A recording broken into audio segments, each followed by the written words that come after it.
Hello guys, welcome back to our YouTube channel. तो आज हम स्टार्ट करेंगे चैप्टर नंबर 14 और जिसका नाम है psycho social development in middle childhood. हम डिस्कस करेंगे developing self, child in the family, child in the peer group, stress and resilience. ठीक है, तो सबसे पहली चीज़ आती है developing self. Self concept development representational system. इसमें ज़्यादातर चीज़ें आप पहले पढ़ चुके हो और जो चीज़ें नहीं पढ़ी है हम वो कवर करेंगे इस चैप्टर से। जैसे रिप्रेजेंटेशनल सिस्टम क्या होता है? Broad inclusive self concept that integrate various aspect of self. तो at this time judgment about self become more conscious, realistic, balanced, comprehensive as children from representational system। अगर हम यहाँ पे बात करें तो रिप्रेजेंटेशनल सिस्टम क्या होता है? एक बहुत ही ब्रॉड कंसेप्ट होता है जिसमें आपके सारे सेल्फ कंसेप्ट इंटीग्रेट होते हैं और एक इंटीग्रेट होके एक सेल्फ के बारे में एस्पेक्ट क्रिएट करते हैं।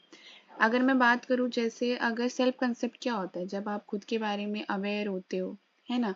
तो जब वो बहुत सारी चीज़ों को धीरे धीरे उन सारी चीज़ों को इंटीग्रेट करता है तो उसको हम बोलते हैं रिप्रेजेंटेशनल सिस्टम।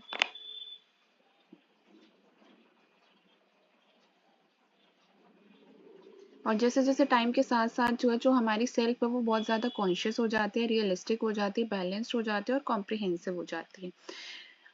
हम रियल सेल्फ और आइडियल सेल्फ के बारे में बात कर चुके हैं, है ना? रियल सेल्फ जैसे हम खुद हैं, आइडियल सेल्फ जिसके जैसा हम बनना चाहते हैं। सेल्फ एस्टीम, तो सेल्फ एस्टीम ये एरिक्सन की है, हम इसे डिटेल में ही पढ़ेंगे। Next, emotional growth and pro social behaviour. The child in the family ये ब्रोन फेन ब्रेनर की है। और फैमिली एटमॉस्फेयर कैसा होना चाहिए? तो फैमिली एटमॉस्फेयर की बात करें तो internalising behaviour which by which emotional problems are turned inward, for example anxiety और डिप्रेशन। तो इंटरनलाइजिंग बिहेवियर वो बिहेवियर होता है जिसमें इमोशनल बिहेवियर जो है वो हमारे इमोशनल प्रॉब्लम्स होते हैं वो हमारे अंदर ही होते हैं, जैसे एंजाइटी और डिप्रेशन। एक्सटर्नल बिहेवियर होता है वो behaviour child act out emotional difficulty, जिसमें बच्चा इमोशनल डिफिकल्टीज को पे एक्ट करता है, जैसे एग्रेशन हो गया, हॉस्टिलिटी हो गया।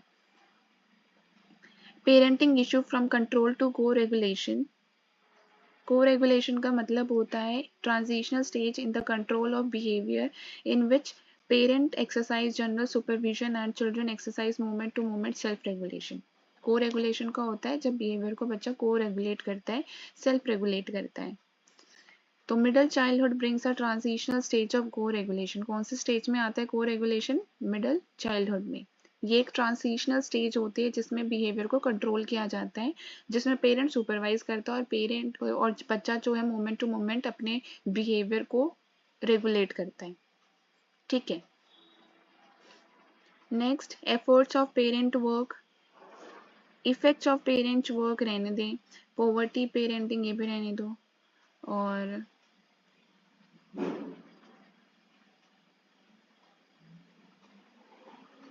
ये इम्पॉर्टेंट है। इसमें क्या है, जैसे फैमिली स्ट्रक्चर। अब फैमिली स्ट्रक्चर बहुत अलग अलग होते हैं, अलग अलग टाइप्स के होते हैं। तो व्हेन पेरेंट्स डाइवोर्स, जब पेरेंट्स का डाइवोर्स हो जाता है तो पेरेंट का डाइवोर्स बच्चे की ग्रोथ पे या हर चीज़ पे जो है बहुत ज़्यादा इफेक्ट डालती है। Adjusting to divorce, divorce is stressful for children, बच्चों के लिए बहुत ज़्यादा स्ट्रेसफुल रहता है। जैसे कस्टडी, विजिटेशन, को पेरेंटिंग।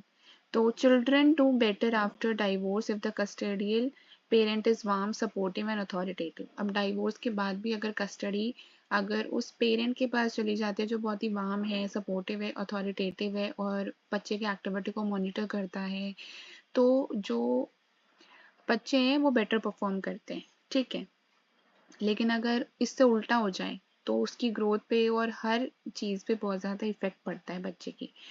नेक्स्ट,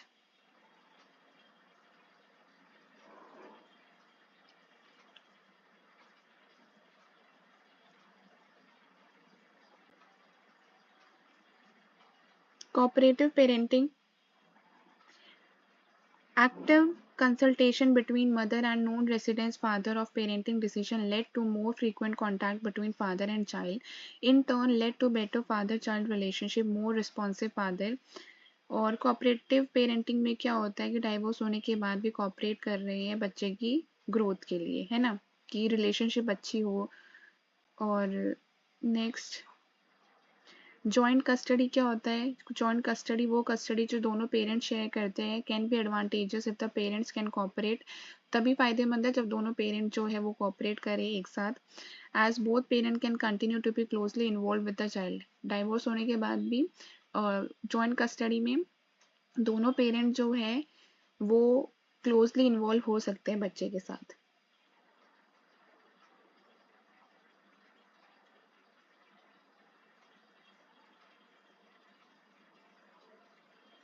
और ये तो हो गई जॉइंट कस्टडी। लीगल कस्टडी क्या होती है? They share the right and responsibility to make decision regarding the child welfare. Legal custody में होता है कि दोनों के पास जो है वो राइट और रिस्पॉन्सिबिलिटी शेयर कर लेते हैं मदर और फादर, कि ये राइट और रिस्पॉन्सिबिलिटी वो खुद अपने बच्चों के लिए करेंगे, ये राइट और रिस्पॉन्सिबिलिटी फादर के पास होगी अपने बच्चे के लिए। फिजिकल कस्टडी में क्या होता है कि बच्चा जो है पार्ट टाइम रहेगा दोनों के साथ। Living in a one parent family, तो one parent family result from divorce और सेपरेशन, अनयूड पेरेंटहुड और डेथ। तो वन पेरेंट फैमिली क्या होती है? जैसे जिसमें या तो सिर्फ मदर हो या सिर्फ फादर ही हो, एक साथ नहीं हो। और वन पेरेंट फैमिली हो सकते हैं डाइवोर्स कारण हो सकता है, सेपरेशन कारण हो सकता है, और दोनों में से किसी एक की डेथ ये भी कारण हो सकता है। ठीक है। लिविंग इन कोहैबिटिंग फैमिली का मतलब होता है cohabiting family are similar in many ways to married life. Cohabiting families बहुत ज़्यादा सिमिलर हैं मैरिड फैमिली से, but the parent tend to be more disadvantaged. They typically have less income और education. Cohabiting जो फैमिली होती है उनमें बहुत ज़्यादा लेस इनकम और एजुकेशन होती है, और बहुत ही पुअर रिलेशनशिप होते हैं दोनों के बीच में, मदर और फादर के बीच में, और ज़्यादा मेंटल हेल्थ प्रॉब्लम्स होती है खुद के ही मतलब साथ। उनकी जो मेंटल हेल्थ है वो बहुत ज़्यादा ही खराब होती है।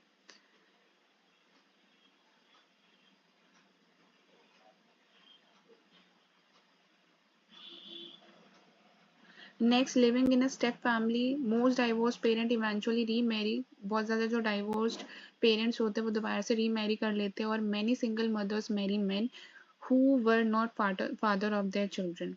ठीक है, तो ये living in a step family easy है, समझ आ गया होगा आप लोगों को। लिविंग विद गे और लेस्बियन पार्टनर, ये भी आप पढ़ सकते हो।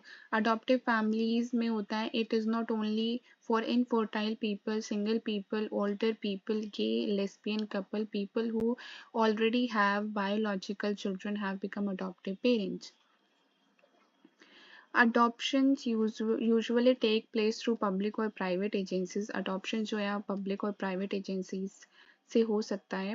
एजेंसी अडॉप्शन व ट्रेडिशनल कॉन्फिडेंशियल। एजेंसी अडॉप्शन जो था वो पहले के टाइम में कॉन्फिडेंशियल था, जिसमें no contact between father mother और अडॉप्टिव पेरेंट्स, जो अडॉप्ट करते हैं बच्चे को और जो उस बच्चे की रियल मदर है, ठीक है, तो उनके बीच में पहले कोई कांटेक्ट नहीं होता था, कॉन्फिडेंशियल होती थी डिटेल्स। उस माँ को जो रियल मदर है उसको पता नहीं चलता था कि वो बच्चा किसने अडॉप्ट किया है, और ना ही अडॉप्टिव पेरेंट्स को ये पता रहता था कि इसकी रियल मदर कौन है। तो कॉन्फिडेंशियल होती थी सारी चीज़ें। ठीक है, बर्थ मदर को सीक्रेट ही रखा जाता था।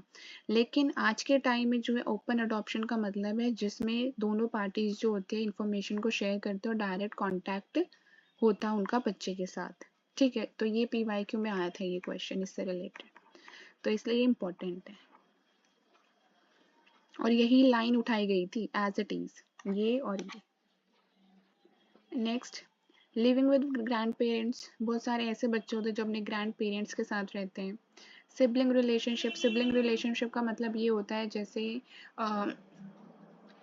बड़े 3 भाई हैं या बहन हो गई, तो कि अब माँ बाप क्या करते हैं कि उस छोटे से बच्चे को भाई बहन के पास छोड़ देते हैं कि अब वो बड़े हो गए हैं, तो वो आप अपने छोटे भाई या बहन की क्या करेंगे? कंडीशनिंग करेंगे। The child in the peer group.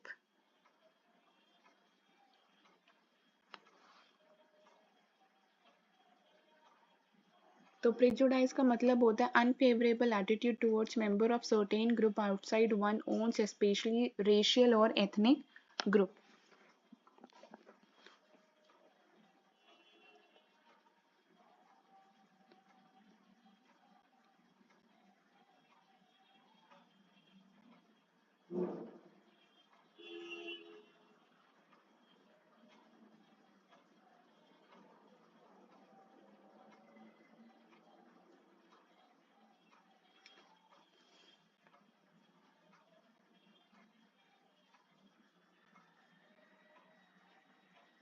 ये सेलमन स्टेज ऑफ फ्रेंडशिप है।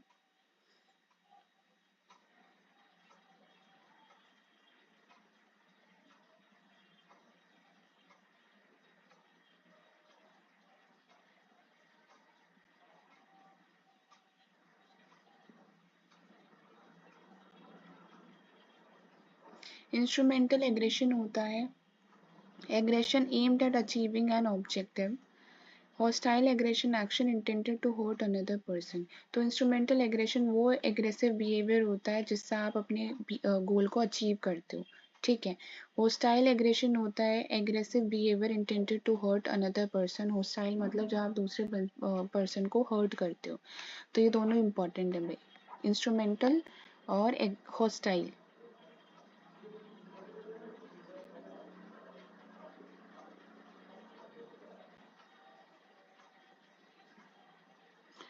इसी बुक से बहुत सारे क्वेश्चन पूछे गए हैं।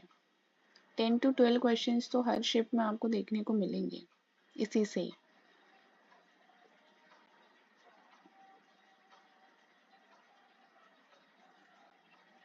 बुलिंग आप पढ़ सकते हो, bullying.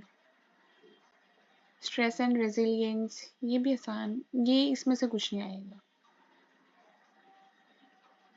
Coping with stress, the resilient child. Resilient children कौन होते हैं? Children who weather adverse circumstances function well despite challenge और थ्रेट और bound back from traumatic events. तो वो बच्चे children who weather adverse circumstances function well despite challenges और threats bounce back from traumatic event. तो रेजिलियंट बच्चे वो होते हैं जो बहुत ज़्यादा ट्रॉमेटिक इवेंट से गुजरने के बाद भी वो बहुत अच्छे से फंक्शन कर पा रही है, तो दैट इज रेजिलियंट चिल्ड्रन, ठीक है। Protective factor, influence that reduce the impact of early stress and tend to predict positive outcome। वो ज्ञान इतना ही था इस चैप्टर में, ठीक है।